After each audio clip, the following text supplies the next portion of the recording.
We're working on a game called Trials of Titan. It's the beginning of a story I've been writing for about 8 years at this point.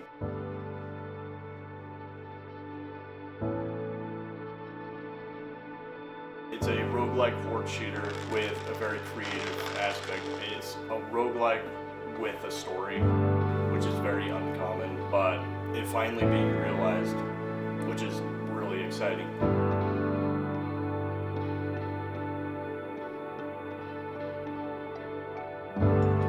I am the founder and CEO of T.I.N.S Studio. I feel like making my own company is more of a slap in the face to the industry than to join a company and build your reputation from there.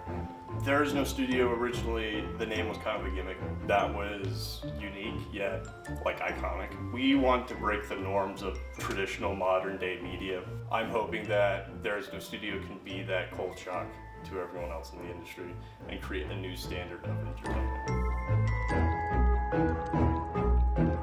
We have Ethan, Shane, Aiden, and George. Chan's brother. We have about 7 people working on it. 6 technically. I value trust more than anything else. Trust is something that's built over time and something you can actively rely on. So if you don't have trust with someone, you can't create a good product. You can't create a good item, a good game, because it becomes chaotic.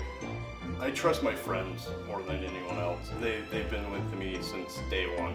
So having that trust to me is more important than having the experience of someone else.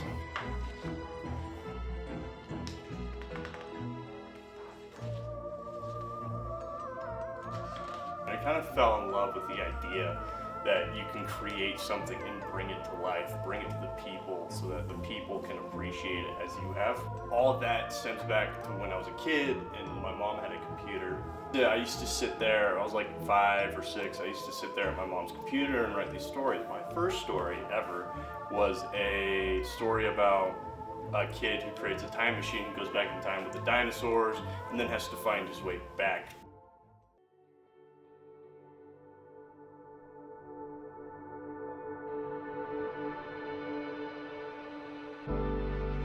As a child, right, I have undiagnosed ADHD, so my mind is everywhere.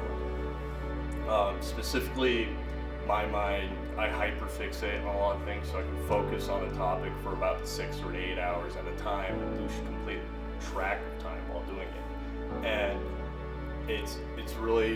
it's been a problem because I focus on these things and then I completely neglect everything else. So these stories, these writings, these movies, these books are all like the pinnacles of my hyperfixation. And I've learned to balance things out a little bit more. A lot of what I write and stuff revolves around psychological and emotional trauma.